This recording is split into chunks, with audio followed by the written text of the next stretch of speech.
My name is Reed Blinn with Newmark Grubb Knight Frank.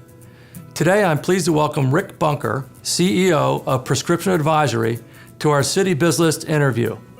Welcome, Rick.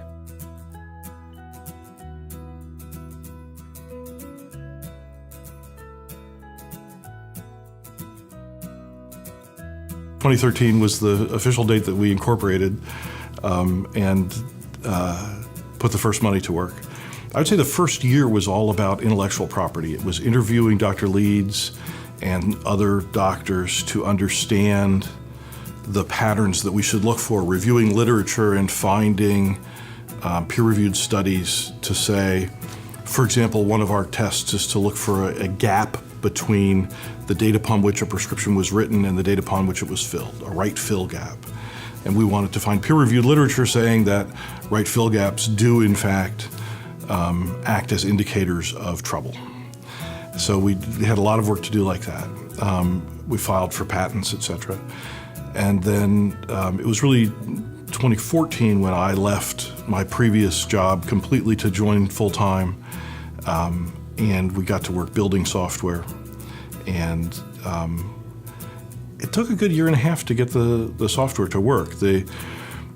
We're a subscription software as a service model, which has wonderful economics as we deploy and sign up more and more customers, right? We don't have to write the software over again for each customer, but there's a long period of time where you have to just keep writing checks and putting money into the business until you have the system built. So we went through that, and now we're about a year and a half into really selling the business. So it's just over a year of having a real first salesperson, and then Eric started a few months after that.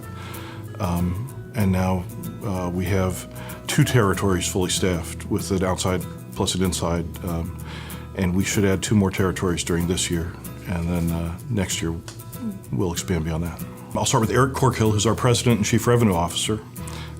Eric has a substantial career in selling information technology to healthcare. He's been the Chief Revenue Officer for companies that have been sold for in excess of $500 million. And he knows the industry so well and how it works, and he also has a very disciplined and intelligent approach to selling. He's a thoughtful guy and an analytical guy, and has established ways of qualifying our pipeline, is guiding the field salespeople, and he's built a field sales organization which uses a combination of inside salespeople to get appointments and outside salespeople to actually meet with the customers and close deals. That's working very effectively, and we're really lucky to have him. He's also an investor in the company, which I think is a statement of confidence. David Stengel's our Chief Marketing Officer.